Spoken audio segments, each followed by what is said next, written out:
मंडळी, भौतिक गोष्टींचं सुख मिळवण्यासाठी माणूस एवढ्या लांब जाऊन पोहोचलाय की आता तो आपल्या जीवनात स्वतःहूनच संकट उभी करत चाललाय. सुरुवातीला माणसाच्या मूलभूत 3 गरजा होत्या: अन्न, वस्त्र आणि निवारा. पण आता यामध्ये अजून एका गरजेची भर पडली आणि ती म्हणजे बँकेचा हप्ता. थोडक्यात स्वतःच्याच हातांनी स्वतःच्याच पायावर धोंडा पाडून घेणं म्हणतात ना, अगदी तसंच झालंय. तुमचा विश्वास बसत नाहीये? चला तर पाहूयात नेमकं काय आणि कुठे बिनसलंय ते.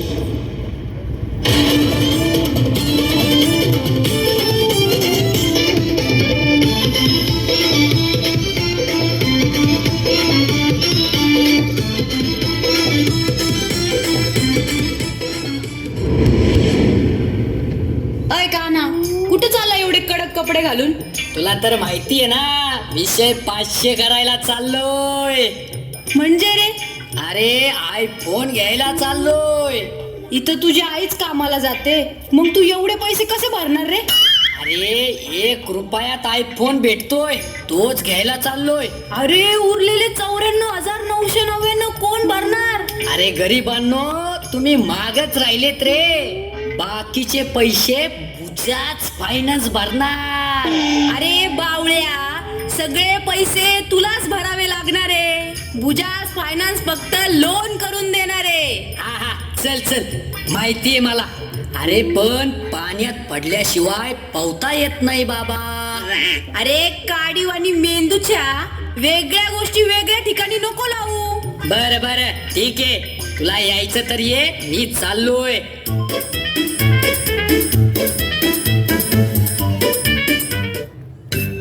ओ हा घ्या 1 रुपये आणि द्या मला तो आयफोन.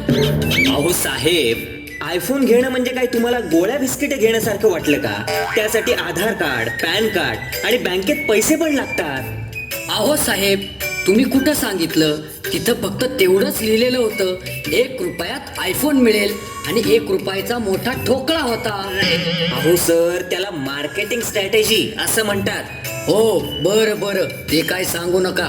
हे घ्या आधार कार्ड आणि हे घ्या पॅन कार्ड आणि पैशाचं काही बोलू नका, कारण आप्पाचा विषय लय हार्ड आहे. बरं हा घ्या तुमचा लोन पे फोन. आप्पाचा विषय लय हार्ड आहे. आप्पाकडे क्रेडिटचं कार्ड आहे. अयो, आप्पाचं घरात नाही ध्यान, पण आप्पाचा बाहेर लय लाड आहे. बर आप्पा इधर आके पुरा मार्केट उतार आहे. समज नाही आगे समज ना चारे लोग कोने रे, नजर नाही कुठली वारे, नजर कसे आएंगे मेरे मर गए सारे, माझी डेंजर आहे. 6 महिन्यानंतर.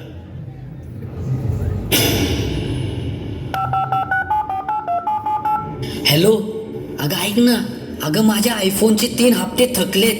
थोडे पैसे उसने लागत होते, देतीस काय? पैसे नव्हते तर कशाला घेतला रे फोन? खिशात नाही ना, आणि मला बाजीराव म्हणा. घ्या फोन. ए ऋत्या, ऐक ना भावा, अरे मला जरा खूप अर्जंट पैशाची गरज होती रे. थोडे पैसे पाठवतोस का? माझ्या आयफोनचे हप्ते थकलेत. अरे अजून चालूच आहे का तुझ्या हप्त्याचं? अरे बाबा, सगळे सोंग करता येते पण पैशाचं ढोंग नाही करता येत. इथं मला सुधरा ना काही. ते तुला फोन चुलीत घेऊन जाळ, नाही तर काय कर, माझ्याकडे पैसे नाही. हॅलो भावा, करायला गेलो गणपती आणि झाला मारुती. असं झालंय या मित्राचं. दिखावा करण्याच्या नादात सगळेच भुलले. लोनवाल्या कंपन्यांनी सामान्य जनतेला मात्र जोरदार लुटलंय.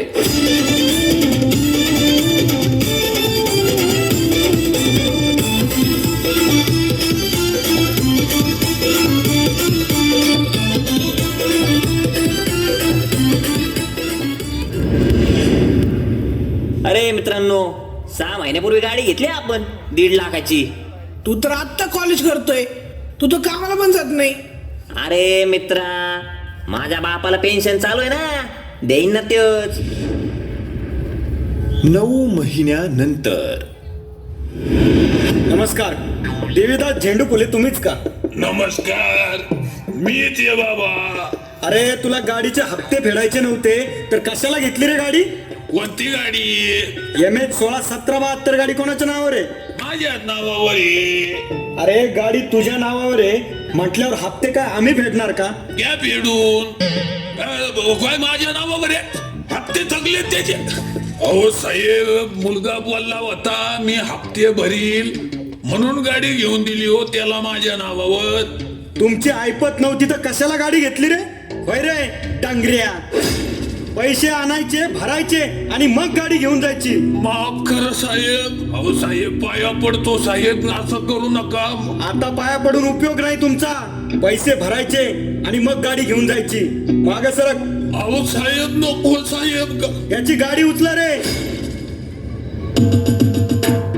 आपलेच दार आणि आपलेच ओठ. दार पाडून हत्ती घरात घेणं म्हणजे काय हे पाहिलं की नाही मंडळी आपण? अहो कर्जाच्या नादात भले भले संपले म्हणतात ना, ते आज पाहायला मिळालं आपल्याला. काटकसर करून कमवलं, हप्ते फेडण्यात गमावलं.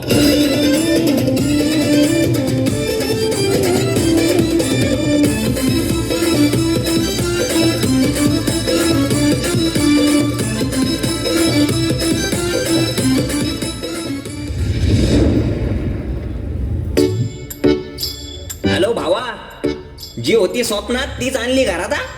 1 महिना झालाय लग्न करून. पुढची खुशखबर लवकरच देणार. कसली खुशखबर देताय? किती दिवस आपण भाड्याच्याच घरात राहणार? अरे तू मला लग्नाआधी पण बोलली होतीस की तू माझ्यासोबत झोपडीत पण राहायला तयार आहे. अहो पण मी कुठे बोलले होते आयुष्यभर झोपडीत राहील म्हणून? मला काही माहित नाहीये. मला नवीन घर हवंय. आयला भो. बरं ठीक आहे, आपल्याकडे 2 लाख रुपये आहेत. बाकीचं तुझ्या नावावर लोन करूयात. काय करायचंय ना ते करा, पण घर घ्या. 1 वर्षानंतर. अहो ऐका ना, मला आहे ना ते फायनान्स वाल्यांचे खूप फोन येत आहेत. मला खूप त्रास होतो या सगळ्याचा. अगं 1 वर्ष झालंय आपण व्याजच फेडतोय. मुद्दलाचा 1ही रुपया गेलेला नाही. अहो मला नाही समजलं तेव्हा, पण तुम्ही समजून सांगायचं ना जास्त व्याजदर आहे म्हणून. अरे इथं पैशांची जुळवजुळव होत नाहीये. आता कुठून आणू एवढे पैसे मी? सुखाने भाड्याच्या घरात राहत होतो तर तू घर घ्यायला लावलं आणि हा कर्जाचा डोंगर उभा करायला लावला. तू आहे ना एक काम कर, मी जातो तिथून. तुला काय करायचं ते कर.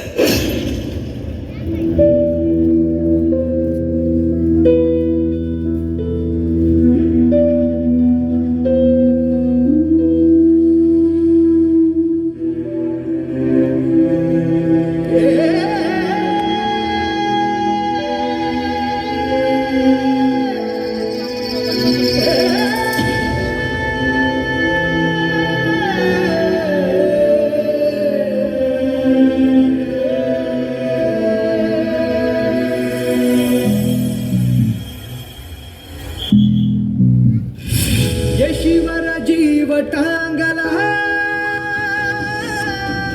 सैर भैर झाला सार आघटित घडणार काळान घेऊन गेला देऊन जन्माची सजा. म्हणूनच आम्ही सांगतोय, अंथरूण पाहून हातपाय पसरा. चौका चौकात मिळतंय लोन म्हणून घ्याल होम लोन. आणि नाही गेले वेळेवर हप्ते तर अटॅकचे येतील झटके. सगळं सोंग करता येतो पण पैशाचं ढोंग नाही ना करता येत. अंगापेक्षा बोंगा मोठा होणार नाही याची काळजी घेणं गरजेचं आहे. मजा करून उडवलं जोरात तर उरलेलं आयुष्य जाईल कोमात.